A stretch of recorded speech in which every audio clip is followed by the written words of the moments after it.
տնտեսագիտական համալսարանի կառավարման ֆակուլտետի ավարտական կուրսի ուսանող, կառավարման ապագա մասնագետ։ Այսօր կխոսենք շատ արդիական ու հետաքրքրաշարժ թեմաներից մեկի առաջնորդման, մասնավորապես իրավիճակային առաջնորդման վերաբերյալ, բայց նախքան բուն թեմայի քննարկման անդրադառնալ կցանկանայի շատ կարճ ներկայացնել կառավարում եւ առաջնորդում կատեգորիաների հիմնական տարբերությունների մասին։ Ընդհանրապես մարդիկ իրենց բնույթով տարբեր են, ոմանք իներտ են, չշտվող, ոմանք շարժուն, բաց եւ բազմաթիվ հատկանիշներով պայմանավորված մարդկանց դերերը կազմակերպություններում բազմաբնույթ են։ Բայց այդ դերերից առանձնանում է առաջնորդինը, ով կարողանալով ազդեցություն ունենալ խմբի վարքի ու գործունեության վրա, կարողանում է առաջնորդել խմբային գործունեությունը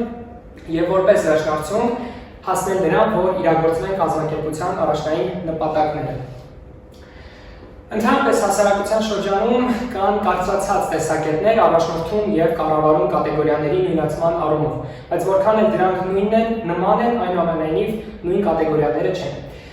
Մասնավորապես առաջնորդը, ով առաջնորդման գործընթացի կենտրոնական բաղադրիչն է, գործում է ներքևից վերև սկզբունքով եւ ունենում է հետևորդներ։ Ի հակադրություն սրան, ղեկավարը, ով կառավարման գործընթացի կենտրոնական տարրն է, գործում է վերևից ներքև սկզբունքով եւ ունենում է ենթականեր։ Ղեկավարը ի հայտ է գալիս կազմակերպական կառուցվածքներում եւ իր պաշտոնը ձեռք է բերում վերին մակարդակի ղեկավարությունից եւ ի հակադրություն դրան առաջնորդը իր ճակերտավոր ասված պաշտոնը ձեռք է բերում շնորհիվ շրջապատի կողմից իր հարգանքի ու վստահության։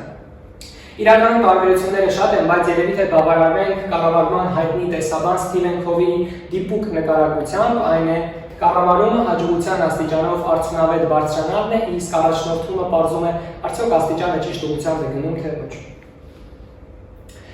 Առաջնորդման ասպարեզում եղած տեսությունները շատ են, բայց այսօր կխոսենք իրավիճակային մոդելի մասին, երևի թե ամենահետաքրքրականը, որի հեղինակները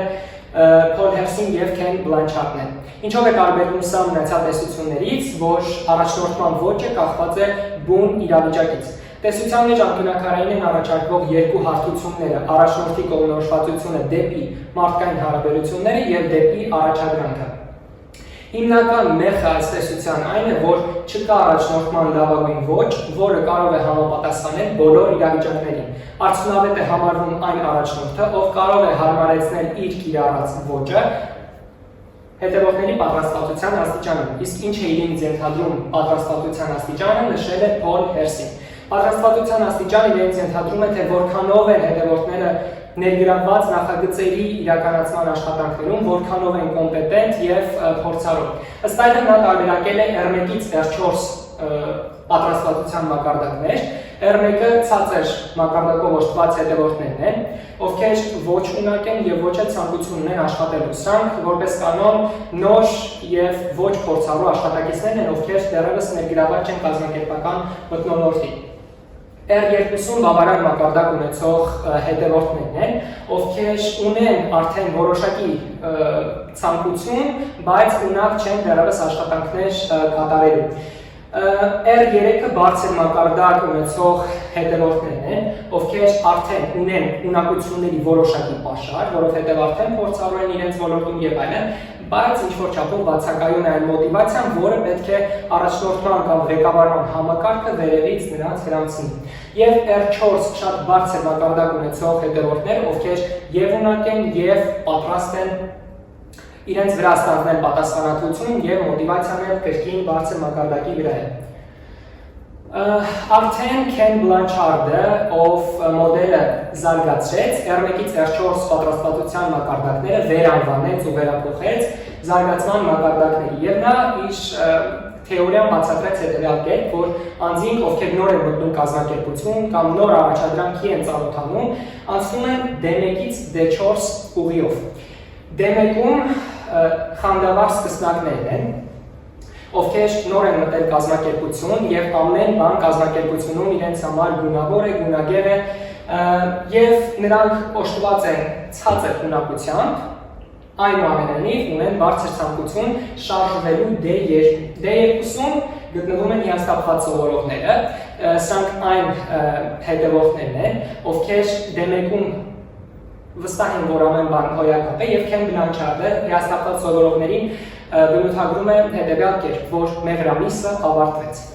Նրանք ունեն որոշակի արդեն հավաքած ունակություններ, այնուամենայնիվ բացակայում է ցանկությունը։ D3-ում գտնվում են դժկամությամբ աշխատողները։ Սրանք ունեն բարձր ունակություններ, փորձառու են, բայց ցանկությունը տատանվող է։ Սովորաբար, երբ որ նրանք առաջադրանքի մեջ են եւ ծառայում են նորանոր խոչընդոտներ, նրանք վստահ չեն իրենց ուժերի վրա, չնայած նրան, որ իրենց ունակությունների մակարդակով կարող են լուծել բոլոր խնդիրները արդյունավետորեն։ Իսկ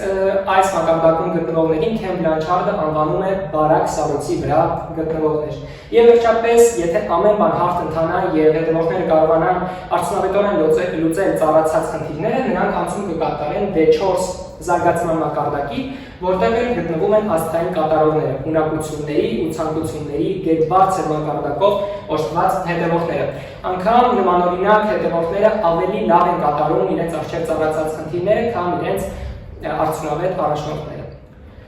Պատրաստվածության եւ զարգացման մակարդակների տարանջատումից հետո հեղինակները արդեն առաջարկեցին համապատասխանաբար առաջնորդման 4 ոճ, որոնք կարող են կիրառել առաջնորդները հետևորդների հետ հարաբերվելիս։ S1-ից S4, S1 պատմողական կամ դիրեկտիվ ոճ, S2 համոզող ոճ կամ coaching, S3 մասնակցողական կամ աջակցող ոճ եւ S4 պատվիրակման ոճ։ Սրանք քննարկենք ավելի հանգամանալից։ Նա տեսաբանները սա պատկերեցին կոորդինատային հարթության տեսքով եւ հորիզոնական առանցքին առաջնորդի դիրեկտիվ վարքագիծը պատկերեցին, այսինքն կողմնորոշվածությունը դեպի առաջադրանքը։ Իսկ արդեն ուղղահայաց առանցքի վրա աջակցող վարքագիծ, այսինքն կողմնորոշվածությունը դեպի մարդկային հարաբերություններ եւ համապատասխանաբար 4 խորհրդակ առանձնացին S1 ոճը, ինչպես հիշում ենք, պատմողական կամ դիրեկտիվ ոճ, երբ որ առաջնորդի կողմնորոշվածությունը դեպի մարդկային հարաբերություններ շատ ցածր է եւ դեպի առաջադրանքը շատ բարձր։ Ինչու՞, որովհետեւ այս ոճը կիրառելի է D1 զարգացման մակարդակ ունեցող հետևորդների նկատմամբ, ովքեր չունեն ունակություններ, բայց ունեն ցանկություն։ Եթե չունես ունակություն, ապա պետք է այն զարգացնես դիրեկտիվ վարքագիծ կիրառելով։ Առաջնորդ հետևորդ փոխհարաբերությունները միակողման են այստեղ։ Ի հակադրություն դրան, S2-ում առաջնորդ հետևորդ փոխհարաբերությունները արդեն երկկողմանի է եւ առաջնորդի կողմնորոշվածությունը դեպի մարդկային հարաբերությունների եւ դեպի առաջադրանքը հավասարակշռված սկզբունքով շատ բարձր մակարդակի վրա է։ Եվ սա կիրառել է D2 զարգացման մակարդակ ունեցող աշխատակիցների հետևորդների նկատմամբ, ովքեր ունեին որոշակի ունակություններ եւ չունեին ցանկություն աշխատելու։ S3-ը, ինչպես հիշում ենք, կոչվում էր մասնակցողական ոճ,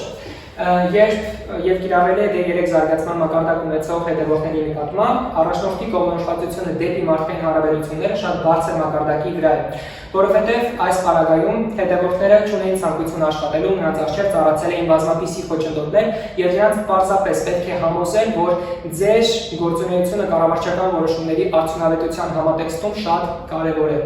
Եվ S4, որը պատվիրակման ոճն էր, առաջնորդի կողմնորոշվածությունը եւ դեպի մարդկային հարաբերությունները եւ դեպի առաջադրանքը ցածր կողմնորոշվածություն ունի, որովհետեւ ինչպես հիշում ենք, S4-ը կիրառել էր D4 զարգացման մակարդակ ունեցող հետևորդների նկատմամբ, իսկ D4-ում գտնվում էին պարզապես աստղային կատարողները։ Ընդ որում S4 կիրառվում է նաեւ այն առաջնորդների կողմից, ովքեր վստահ են, որ իրենց հետևորդները ունեն բարձր պատասխանատվության զգացում, պատասխանատվություն են ստանձնում իրենց վրա եւ կարող են արդյունավետորեն կատարել առաջադրանքները անգամ իրենցից լավ։ Սա արդեն նշեցի, որ համապատասխանաբար S1-ից S4 ոճերը կիրառելի են D1-ից D4 զարգացման մակարդակներ ունեցող հետևորդների նկատմամբ։ Առաջին հայացքից մոդելը շատ պարզունակ է թվում, բայց այնուամենայնիվ սխալ կերպով է կիրառվում առաջնորդների կողմից։ Եվ մենք փաստացի հանգում ենք նրան, որ ունենում ենք անարդյունավետ աշխատանքներ, դեմոտիվացված հետևորդներ եւ այլն։ Իրականում մոդելը ունի բազմաթիվ առավելություններ։ Նախ եւ առաջ առաջնորդը կարող է մշտապես փոխել իր գործելավոճը։ Ենթադրենք նա իր հետևորդների խմբում ունի 4 կամ 5 հետևորդ, տարբեր զարգացման մակարդակներով, բնականաբար նա չի կարող յուրաքանչյուր աշխատակցի նկատմամբ կիրառել նմանատիպ առաջնորդման ոճ, հետևաբար նա յուրաքանչյուր հետևորդի նկատմամբ առանձին առաջնորդման ոճ է կիրառում։ Բազմաթիվ առավելությունների հետ մեկտեղ մոդելը ունի նաև թերություններ, առանձնացրել են մի քանիսը, մասնավորապես հետևորդների զարգացման մակարդակների ոչ ճիշտ գնահատում։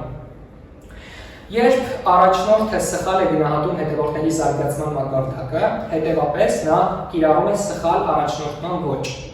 Սխալ առաջնորդման ոճը իրենից ենթադրում է ստանալ դեմոտիվացված աշխատակիցներ, բնականաբար կազմակերպության գործունեության ձախողում։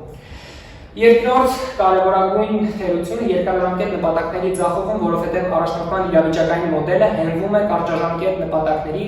հետևորդների կարճաժամկետ կարիքների բավարարմանը եւ կորպորատիվ կախվածության առաջացում, ինչ է սա իրենից ենթադրում, երբ օրինակ առաջնորդը տվյալ թիմից, տվյալ խմբից հեռանում է եւ համապատասխան փոխարինում չի կատարում, ապա առաջանում է կորպորատիվ կախվածություն եւ սա հանգեցնում է խմբի հետևորդների թիմի որպես կուռ համակարգի կազմալուծումը։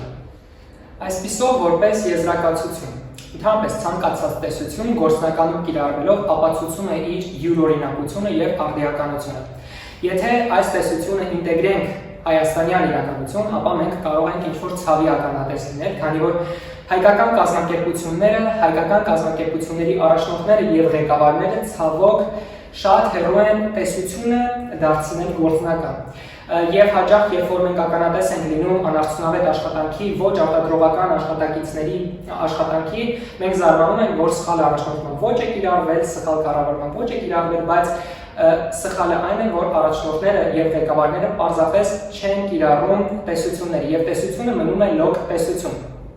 Եվ եւս մեկ կարևոր հանգամանք, որ շատ կարևոր է ղեկավար եւ առաջնորդ հարաբերությունների փոխկապվածությունը։ Բոլոր այն դեպքերում, երբ ղեկավարը տեսնում է, որ թիմը անարդյունավետ է աշխատում, դեմոտիվացված է, նա պետք է պարզապես օգնության դիմի առաջնորդին, որովհետև, ինչպես նշեցինք, առաջնորդման եւ կառավարման միջև առկա տարբերությունն այն է, որ առաջնորդը ունի վստահություն եւ հարգանք թիմի շրջապատի կողմից։